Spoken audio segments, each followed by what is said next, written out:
We'll see what direction LGD want to start this draft off, because we've seen them lock in like first pick junglers and things like that as well in the past. Also, the Zoe is available. Xiye played fine on the Zoe in that last game, some really great bubbles across the course of it. It is going to be that notorious first pick Renekton though. And I feel like here for Suning, you just lock in that Graves that you were talking about. Means that you've got like the higher priority jungler of what is left at the moment. Go and go towards something towards Huanfeng like the Ashe in the bottom lane if you want to, or even hold off on the AD carry pick. Lock in something like some of these blind pickable mid laners.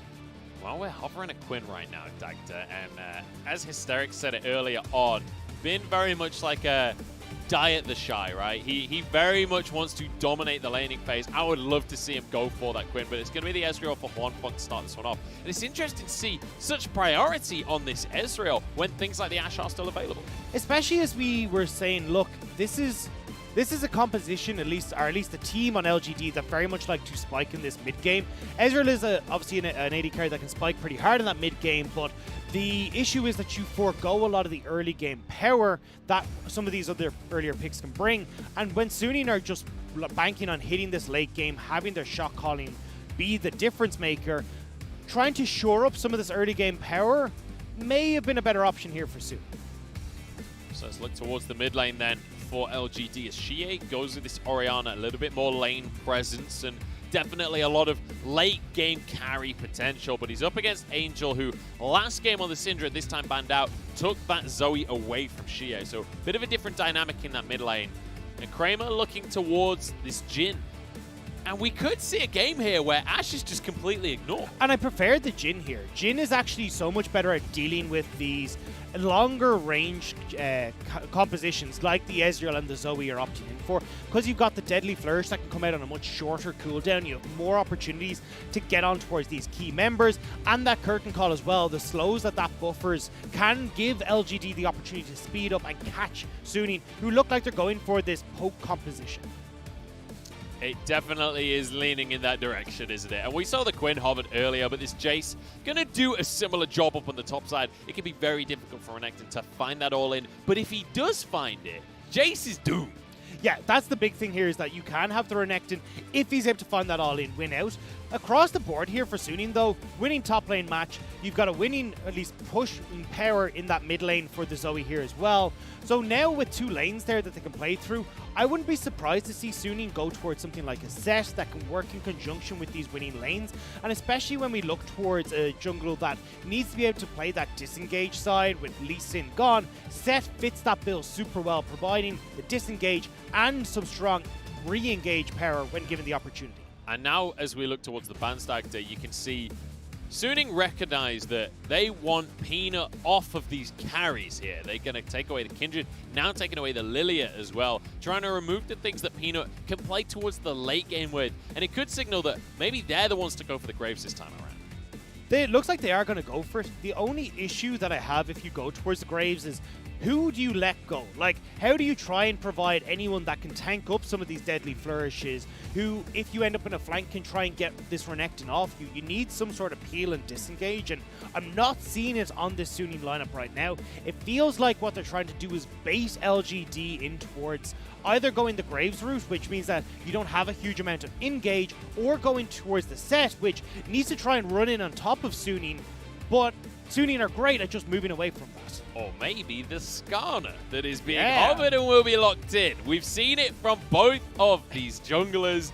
It, I will say, has not looked that great. So, I don't know, maybe Peanut's got something up his sleeve here. Maybe he can show us why this is becoming a bit of a pick. All right, let's get our rock quotes out. Let's get the Scorpion King ready, because it's going to be Peanut coming back towards Skarner. Twice he's played it, and I haven't been impressed with this, though. Especially against the composition that we said you have to try and run into.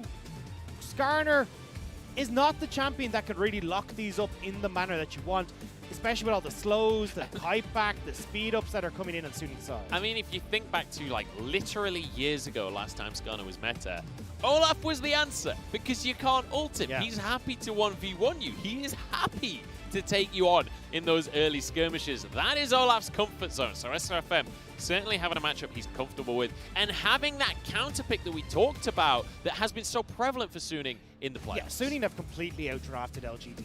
They have the space to have a winning team fight where they can just poke away at LGD the entire time. LGD don't really have the tools to make that play unless you get some sort of miracle hook coming in from Mark or a flank position coming in from either topside or jungle.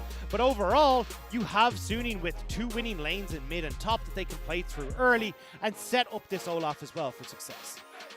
We'll see if SofM can be set up for success. But one of the big questions for me is honestly just, can LGD get the ball rolling early? Because that's what felt like it was lacking in the first game. And with the Skarner at level 6, you have a whole heap of opportunity just to get yourself some free kills. Again, I feel like this is where I want to check out Peanut's early pathing. Last time he did take the Predator on this Skarner, but didn't actually back in time to pick up those early boots and go aggressive. Actually ended up farming to like 5.5 minutes and missed that timing window for the Predator. This time around, he needs to get on the map early, and especially when you've got someone like Mark and that Renekton in the top lane that you can play through, work with those powers. We'll see if he's going to be able to get into the lanes this time around. SofM, on the other hand, quite happy to power farm, quite happy to get into the lanes as well. Olaf, one of these champions that he can kind of do a bit of both. Certainly happy to go into the early game battles, but I have to say, we're going into game number 2 here, and I like what Suning have in the draft, but LGD, they're not going to go down without a fight while Worlds is on the line.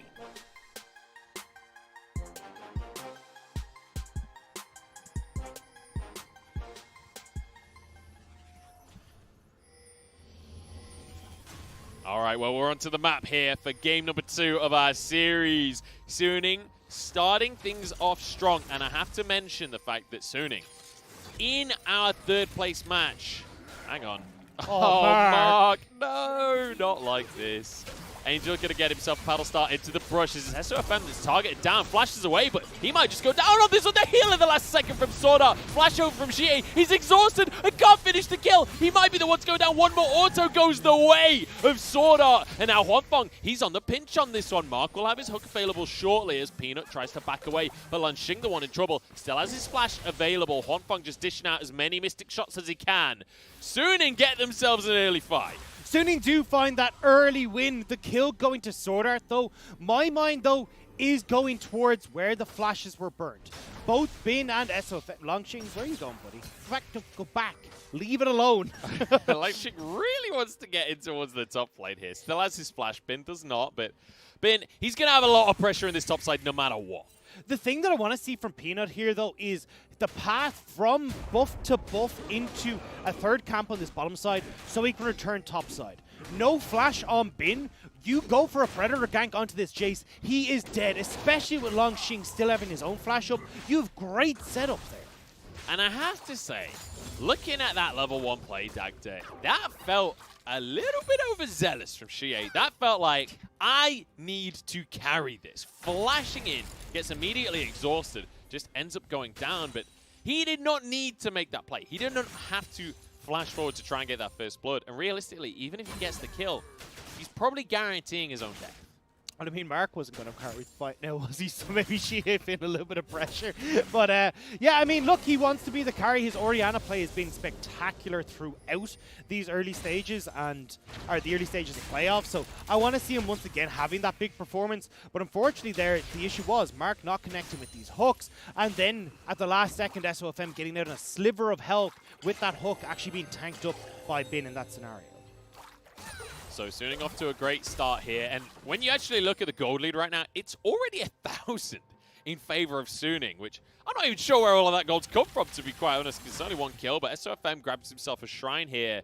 He wants to move up towards the top side of the map. This is so smart from SofM. As we talked about, Peanut wanting to, well, in my head, I wanted to see Peanut going towards this top side, and SofM obviously reading that play as well. Getting control, understanding, right, Peanut is definitely going to be on bottom side with that Predator. Everyone on the bottom side needs to be safe. Oh my goodness.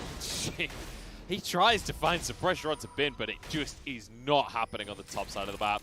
And now SofM is here to deny the recall. Axe goes out, Undertow keeps Langx in the play. The shock blast is there. Langx had his flash. I mean, you were going to go down. I actually don't mind that. Langx was dying anyway. He wasn't getting out from that. you just have SofM tank up the turret and they kill him regardless, even if he flashes. So Langx accepting his fate there. The biggest issue that I have here is that Peanut isn't helping him out.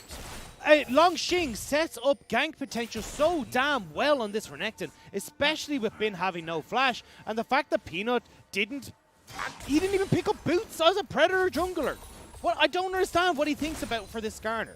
Yeah, Peanut is definitely wanting to farm on this one because not going for the boots here with the Predator, just going to be trying to get his jungle item ASAP. In the meantime, the map is sort of falling apart around him. It's 2 kills now in favor of Suning, but importantly, we're 4.5 minutes in, and Bin has already returned to the lane with a serrated Dirk. Langx, this is not going to get any better for you, my friend. And why I wanted to see this early aggression from Peanut, SofM now is doing a fantastic job. We've already read, okay, Angel and Bin are the winning lanes for Suning. SofM has split the map now, so then he's able to continuously keep pressure for Bin, allowing him to put down this hurt onto Langx and get these early turret hits. Langx trying to find an opportunity and onto Bin, but hang on. it's just not happening. SofM smites the wolf as he escapes from Peanut, who's just going to look for the shrine and try and clear some of this vision out. But SofM, he already got all the camps, and he's happy to walk away with that one. But that's the thing. Peanut now forced back down towards this bottom side of the map again if he wants to farm, but his bot side camps are all gone. SofM is winning out so heavily in this jungle matchup. Bin is massively far ahead in the top, and SwordArt wants to make mid-win. Xiye still doesn't have his flash, but the Cosmic Binding won't connect, and now Peanut's moving in. Does have the boots this time around.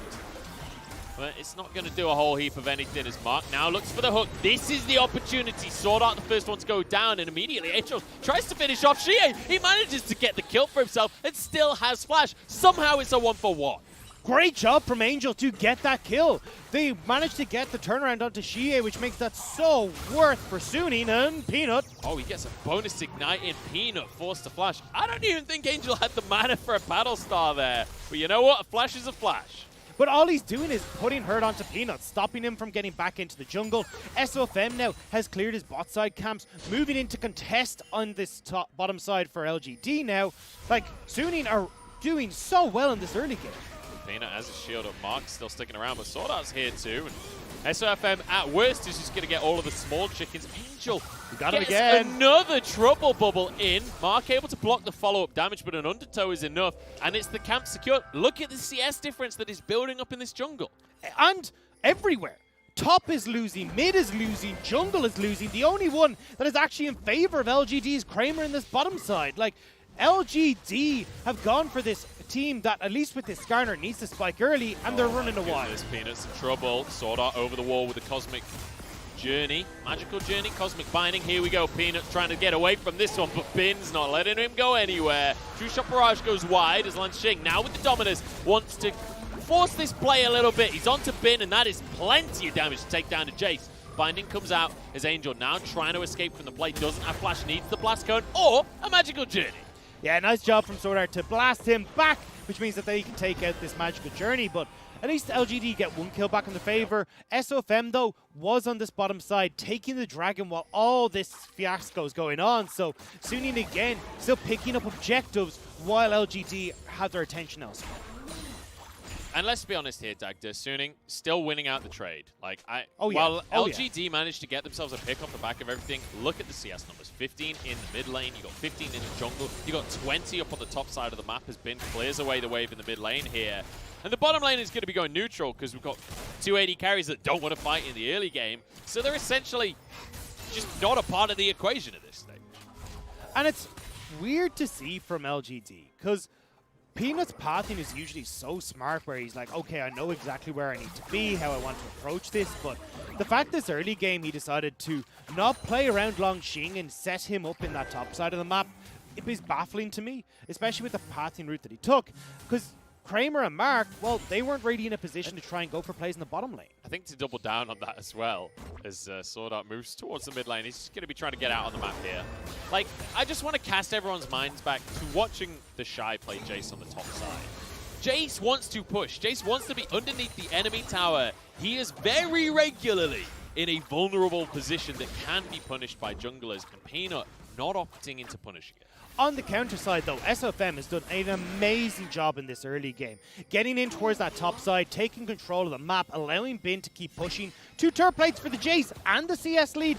Bin's in great shape. Yeah, Angel as well now is looking for more picks. The Herald was started, but it's to bait LGD in, I think, because now over towards the top side of the map, slow comes out from Angel. Predator now going to be on cooldown. Langx does have the Dominus available. If he can get on a flank with that Dominus, he's still going to be terrified. Man advantage for LGD right now, though, with Huanfeng still in this bottom side of the map. So LGD will be able to take this Rift Herald. The problem is Huanfeng not really having a huge amount of mana to push ball. Oh, here we go. He wants the steal for himself. Not going to get it. And out with the magical journey. So nice smite there from Peanut to make sure that his team finds something here, because damn did they need it. So Huanfeng has just about managed to get this bottom wave in, though, so we'll be able to get some of these turret plates for himself, which is nice. So LGD will only be really answering for some of this turret take that has already happened on Sunin's side. And importantly, that CS advantage is going to build up a tiny bit for Huanfeng on the bottom side, since we saw Kramer moving up to be a part of that Rift Herald play. So now the question, as always, is going to become, what can Peanut do with the Herald? Because last time around, we did see LGD take those 3 outer towers long before Suning. I imagine he will try and use this mid still. Again, 2 minutes until this dragon. Xiye is set up to be the prime carry again here in this game alongside Kramer. But Xie's Orianna has been fantastic. It's just been unfortunate that he hasn't really had an opportunity to showcase that skill in this game. See Langx checking to see if SofM had actually finished that recall and been immediately, as soon as you step up, Langx is going to be punished here. Kramer has an opportunity to answer for the one plate that Huanfeng took in that bottom side while the Rift Herald play was going on. Now the wave cleared up. As Huanfeng obviously went back to base to buy himself that mana moon. But Langx, oh my goodness, he is low underneath this tower, still has his Dominus, but Bin is going to be able to force that just with the Ghost Blade passive, and now he can keep this up all day long. Shock Blast doesn't land, and that means Bin has to back away. So Langx will get the wave here now back. What I'm curious to see, though, is what Langx does here. Does he use his teleport to get back to lane, or is he saving it for this dragon? Langx has been one of the most selfless junglers, or selfless top laners even, in the LPL, where he will often use it towards helping the team when it comes to teleports, but realizing, look, I can't give Bin this much control of the top lane and all these turret plates, or I'm out of the game entirely. So what you're saying is, Langx definitely a Morgan kind of top laner, right? He's following in Morgan's shoes. No, let's not go there. Let's not go there. Hang on, Langx though in trouble because SofM has moved towards this top side. Going to clear the vision out. Peanut is here as well. And they're just going to commit onto a fight here. Peanut forced the flash very early on. Dodges away from the Tempered Fate, but it means he had to dodge into the team of Suning. Another pick, this time to the Viking. And again, this is great from SofM. Coming up here when Bin's low on mana to make sure he can push that wave out, get his recall, and keep that teleport for the dragon play. But SofM ends up running into Peanut. They just pick him off alongside SwordArt. And Suning once again coming out on top. A 3,000 gold lead for Suning at the 12 minute. And you would not think that it's LGD the ones with the Herald, the way that SofM is playing around this top tower trying to force the issue there. Now he gets to move towards the bottom side of the map. Suning got that first strike of the game, and they're looking for an Infernal as well. Xiye is here to try and get some vision alongside Mark. They know that at least Suning are only coming back onto the map for the moment, but Peanut has returned. Bin has his TP still for this fight though, so LGD needs to be careful about how they approach this. Oh, that's a nice little smite from SofM to make sure that they get the Scuttle Crab, and now he can grab the shrine, he can grab complete control of the dragon. That was the time though. Peanut had this Stinger, the ultimate available. SofM had no Ragnarok. You could have just turned on towards him with Kramer coming up with the curtain call to finish off this Olaf, but LGD not willing to pull the trigger. It feels very reminiscent of this last game. That's exactly what we saw in game one, right? We saw them a little bit nervous on just forcing any kinds of engages. We are going to see now Langx moves over as they drop their Herald in this mid lane to force pressure, force an opportunity to get onto the dragon, but you're against the Bard, so the Herald not really going to work quite in the way that they wanted. They do still get this dragon for themselves with the pressure they exert. However, Bin's on this top side. Langx talked about being selfless. He tried to roam down in case Bin went for this teleport play, but Bin's just going to take the tower instead. Huanfeng had to flash on the bottom side there. It was a nice deadly flourish predicting the arcane shift. Bin has almost finished that tower. He has got so much gold from these points. I mean, he's got the almost Ghost Blade already. He's going to be doing so much work. And you can see Langx can't even hope to trade against them. And like the advantage Renekton can get in that top lane is if he finds the all-in, but it is just not happening. He's too far behind at this point. Unless Bin severely messes up the matchup, it's not happening. Peanut can't even get his own crook SwordArt's contesting. And I mean, even if we don't take the kills into effect, even the turret plates into effect, we're still seeing these massive CS leads across the board. Suning are going to be able to just power this home. And the issue is for LGD, how do you try and fight against Suning when they're in command? You can't get on top of them. You don't like have any of these really long engage tools apart from Kramer's Deadly Flourish. But that requires someone else on LGD to have set you up for that to work. And I have to say, Dagda, this is feeling a little bit reminiscent of the third place series now. It is a little except bit. Without a gold lead in game 1 for LGD. And I'm starting to think, maybe everyone's saying that it was just LGD not caring about third, all of this. Maybe isn't the case, because Suning looked pretty damn good. And I have to say that Suning, they have been underestimated at every step of their journey, and they are showing that they are one of the best teams in the LPL. And that's the thing. This is a Suning that's a rookie in Bin, who's been absolutely incredible in the top lane. The most solo kills of any top laner in that. I was kind of looking at the Omens Ghost, but is he going again? But no, Suning, our Bin has been absolutely incredible. Huanfeng, the standout AD carry, again a rookie coming into the squad. It kept feeling like everyone was looking at Suning going, okay, but at what stage are the rookies going to crumble? But they've only gotten better and better as this year has gone on. And I have to say, a bit of a struggle here for LGD. It's something where, when we look at LGD, the way that they have found those wins is being able to get out on the map, and specifically Xiye being one of the primary carries later on in the split. But unfortunately, he's not been able to have an impact. He died twice in this second game. And I don't think it's single-handedly down to Xiye necessarily, but he's definitely struggling in this one. Same could be said for Peanut, and maybe this squad of veterans is not going to be enough to take down Suning. I'm speaking a little early. We're 1-0 in the series, Dagda. Maybe I'm getting ahead of myself, but it is feeling hard with a 5,000 gold lead. And I mean, we're seeing Peanut pop this Predator once again for no real case. He's not able to follow up on it. And at this stage, it kind of feels more like the Predator is being popped to give a little line symbol above Suning's head to just say, yeah, guys, you're doing a great job. It's like a little emote that they didn't have before. I think it's a wolf. I'm pretty Is sure it a wolf? the Predator is like a wolf rather than Maybe. a lion. It's like a dog kind of thing. All right, well, look, I'm giving it a line in this one, all right? Because Suning are definitely the more predatory in this game. Well, I know my dog Millie is certainly a predator when the treats come out, so feels like she's a little bit more vicious than Peanut has been in this game, that's for sure. And that's the second Predator jungler we're seeing across the course of the last couple of days, as we saw the Predator coming out of the Gragas from Casa. He had significantly more success with that pick than what we're seeing here for LGD, as SofM now the one to get the second Herald. This is the first Herald of the series for Suning. And this is just Suning playing so well around this top side of the map. SofM again has been absolutely incredible this playoff, stepping up huge. And I know how prideful Vietnam are of this guy, and he's definitely deserved it this playoff. Xiye takes a massive shot blast there as the Herald goes in on the mid lane. Mark going to be targeted here as SofM charges into the play. Angel tries to finish him. Nice stopwatch coming on out as Kramer tries to protect his support. Been happy to tank up for a little bit, but they got to get underneath these towers here. SwordArt takes a chunk, but Kramer just doesn't really have damage yet. And that's the thing. Kramer now not having that ult allows Suning to play much more aggressive. They can start to look at these shockwaves, trying to see if they can pick folks off. Oh, here we go. Tempered Fate. The fight begins as Bin just hammering away onto Langx, who's forced out of the play. SwordArt the only one to go down so far, though, and Suning can't actually find their way into this one. Angel's pretty low, so shock blast onto Kramer.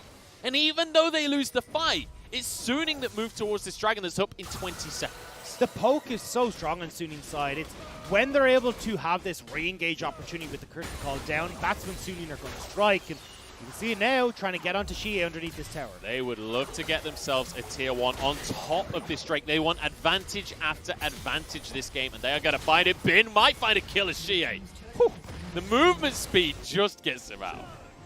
Still though, Suning get the tower, they get this dragon, they're getting these advantages still. And this is where, if Suning had actually fallen behind in this early game, they wouldn't have been able to put their foot down quite as heavily as they have. But with the confidence and the gold lead they have, LGD can't do very much. Peanut is here. He wants to contest the dragon. He's going to be a little late as Langx teleports into the play as well.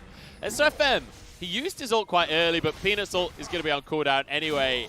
SofM has the flash, needs to use it over the wall here as Angel just throws out a trouble bubble They get away with the Drake anyway, and it's an Ocean Soul for the second time this game. Bin is threatening. Second time the series. Bin is threatening topside though. And this is where LGD have been forced to deal with so many different angles of attack from Suning, and overall, they're just not doing the best jobs of dealing with it. I mean, let's talk about the top lane in a second when it comes to items. Because on one side, we got Langx. He's got a Black Cleaver, feeling all right. On the other side, we got Bin, who's already finished 2 full lethality items with his boots and a bunch of extra swords on top as well. Bin is monstrously fed right now. And when he finds a Shock Blast onto Xiye or Kramer, and I say when, not if, he is going to take them down to half HP. Launching. Playing with... Hang on. Yeah, this is I not thought he was good. going to be fine. He's not going to be fine here. Tempered Fates have been on point from SwordArt. Cosmic Bindings, maybe not so much, but the slows are going to be there. And Langx doesn't even have his flash. There's nothing he can do. Dominus used, but Angel gifted the kill here by the rest of his team. LGD trying to answer in the top side. The only saving grace for LGD is Kramer in this bottom lane. Infinity Edge completed, Zeal underway as well. Like, this guy is, at least from a damage perspective, super strong. So if LGD are able to get on top of Suning, they do have a carry that they can work through. The issue is getting on top of Suning. Suning now going to hammer away in the mid lane as well to get themselves a tier 2 here. And in the meantime, Angel gets to grab another tower on the bottom side of the map. We are rocketing ahead on the side of Suning as they build themselves a 5,000 gold lead now. They're 2 Drakes up as well. They've got 4 towers to 2.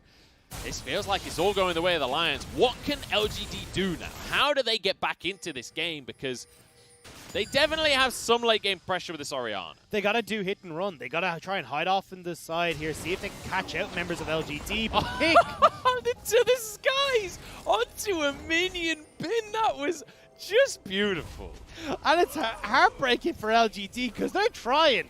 Peanut's been hiding down there trying to see if he can pick anyone off for so long. Xiye using that shockwave to try and catch anyone. That was like comparable to the collateral damage to get over the wall we saw yesterday. The levels of swag. Flash was available from Bin here. He didn't need to use it. He was like, I'm just going to go on the minion. Carson was on a different level. Carson's ult on Graves over the wall that was so like, that he could get into it.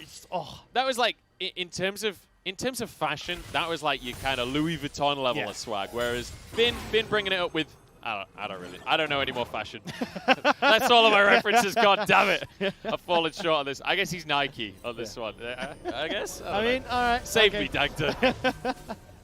Look, we're going to be looking over towards this Baron that has spawned now. We're 22 minutes into the game.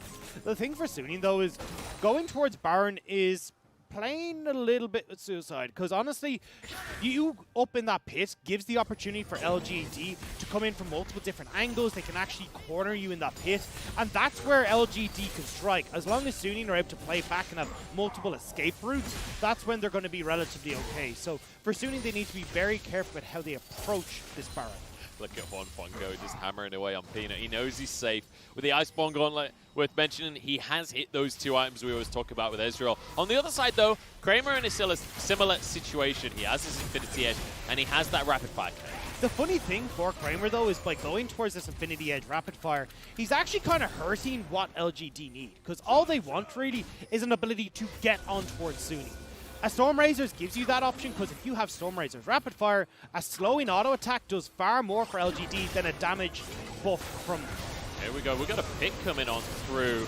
As it's SofM on the front line, uses the Ragnarok, but he's kind of squishy still. Somehow gets out with the movement speed. And the Tempered Fate from SwordArt. Now looking for a Cosmic Binding over the wall. Won't quite find it just yet. As Kramer gets away. Hook onto SwordArt. They're trying to shut down the Bard here as the Shockwave comes through. And this is the fight LGD were looking for. Now onto Huanfeng. Angel's there alongside him. The 2 carries lost in the world here. Huanfeng over the wall to join up with the Zoe of Angel. They are 2v5 though, but Angel ain't stopping for nothing.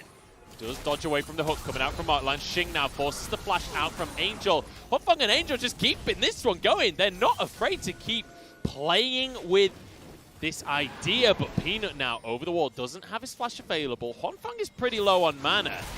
He still seems to want this 1v5. I don't know if he can go for the 1v5. Has made his way back towards his own side of the jungle, but Mark is hiding on the wings. He's tried his best, but now Huanfeng is hooked. I just don't know why he was there. Has to flash away from this one, and he's shut down by Xiye. This felt a little overconfident from Suning. TP from Bin. They're still going for this. Bin wants to extend the play even further. Shock Blast into the brush here, but Bin, he needs to be careful. No, he doesn't need to be careful. It's Xiye that's careful on this one. Bin will go down for his crimes here, and it's a 1-for-1. I mean, in the extended grand scheme of things, that's a win for LGD. TP from Bin kills across the board. They got the dragon. Suning just gifted LGD the fight they want. I feel like we are finally seeing the Suning Scrim Gods, but this is the kind of play that you would expect in scrims, right? Where you get a little overconfident, you get yourself a lead, and you start to do some daft play. But we talked about how these pits, like the Baron pit, are super scary for Suning, because when they start to approach them and they're able to get wrangled in by LGD, that's when LGD can pounce. However, in this case, Suning just said, hey, you know what? Let's go for the engage. SwordArt going in with this magical journey after the Tempered Fate, trying to set up for these easy long-range engages. Gives his life over. Huanfeng gives his life over. Bin TPing in to try and make a play also gives his life across. So Suning definitely needs to play this a little bit safer and use the range that is inherent in this composition. Now, Suning control a Baron area though. I don't know. They look like they started it up. Suning just going to kick this one off, apparently. SofM not even in the pit here as Mark, the one that has to face check over the wall, though. They were just seeing if they could get away with it, seeing what they could sneak. Yeah, but again, do need to be careful. At least having the magical journey means they have the... That was a Ragnarok. What? SofM, I don't know if that was the play, my friend. Just ulting the minions, maybe not the strongest strategy. Now LGD can turn towards this Baron, though. Try and tempt Suning in towards a play, because they have to try and at least get vision control back, because LGD can still go towards this dragon. Sorry, this Baron. LGD, though, not actually going to start this one off. They're trying to control vision, make sure that Suning doesn't have any idea of what's going on over on that side of the map, but Suning not falling for the bait just yet. SofM now going to try and move into that portion of the jungle, but he's got to be careful with his Ragnarok on cooldown. And you can see LGD starting up this Baron. They're trying to force Suning in here. Being on the bottom side of the map, he's only making his way towards this area. Huanfeng manages to keep himself safe from the hook. A lot of damage onto Mark. Bin trying to follow up as well as SofM going to stop Peanut getting onto the back of the play. Mark went down, and now Langx finds himself too deep into Suning's territory. Angel gets the trouble bubble, followed up by Huanfeng for the double kill. Now onto Xiye as well for the triple, and now that is the go button for Baron. LGD can't find the engage that they want. Suning kite back expertly. Now they get the kills and this Baron for themselves, and Suning looking so clean in game 2. This is what we wanted to see from Suning. This is the kind of mid-game play that we know. This is where they always find their leads. But they didn't even need to find a lead in the mid-game. They found it in the early game, threw it away a little bit, and now get it back. The thing is, though, we're still seeing difficulties with the engagement calls coming through from LGD, where at the start of this, you can see Mark gets a great hook on towards Huanfeng, but not having LGD there to fully commit towards this play, and then we end up so spread out on LGD's side. Langx and Peanut are fully chased in towards his top side, giving Bin access to zone off Xiye and Kramer, and it's divide and conquer for Suning. When you've got this much poke, this long range engage, it's so easy for Suning to play around LGD's mistakes. And this is why we talk about Huanfeng on the Ezreal as well. Using these abilities so perfectly, baits the hook from Mark while he still has his Arcane Shift, so he's completely fine to tank that one up for his team. And then able to clean up the fight beautifully. His True Shot Barrage as well, doing way more damage than I expected. And even if he doesn't... Oh, hang on, Shockwave onto SwordArt here, Tempered Fate. Oh no. SwordArt, you might have just taken yourself out. In fact, no, it's Bin that's being taken out, but he gets a whole bunch of damage out before he falls, and it means it's more kills for Huanfeng, more damage onto the carry, quadra kill on the Ezreal, and surely they gift it over. Langx cannot get out of this one. You gotta give it to the rookie AD carry in the regionals, the pentakill! Welcome to the LPL, Huanfeng. Suning gifting over the penta in the regional finals. Suning setting down the tone for which they hope to continue towards that world stage. And it's so damn beautiful to see Huanfeng living up to the reputation that he is already building for himself. This will be the Nexus falling. This will be Suning repeating their third performance here as they head to a 2-0 scoreline in our regional final. Suning picking the perfect draft against LGD's composition, executing on us so damn well, and just not giving LGD the opportunity to really find a look in this game. 2-0 for the Lions. What a way to do it as well. And I'm not going to lie, he got a little bit dicey in that mid game when they were playing around the Dragon. But that play, even if it was a little bit silly, even if it looked a bit dicey for them, look, the confidence that Angel and Huanfeng are showing on that one is unbelievable. Just dancing around. They are happy to try a 2v5. I mean, there was standout performances across the board. Bin dominating that top lane. SofM controlling the jungle against Peanut from the early to mid stages. And then as you talked about, Angel and Huanfeng in these fights alongside SwordArt with these fantastic tempered fades. Like, it just was so damn clean. And you know, we often talk about trident teams in the LPL, how you've got to carry in each of the lanes. If that damage chart doesn't show you exactly that, I don't know what will. I mean, look, overall, it has just been so well played from Suning this entire series long. And from the get-go, we said, look, SofM read LGD like a book. From the very get-go, we said, look, Peanut wants to try and move in towards his top lane, get this Renekton matchup in Langx's favor, and he wasn't able to do so because SofM invaded topside, got the vision control, clearing out that jungle on topside over and over, making sure we ended up in a split map situation, which meant Peanut couldn't influence either top or mid, the two prime examples where you need to have that impact. And Dagda, I have to say, we're getting to the point now where for LGD fans, this is feeling a little reminiscent, right?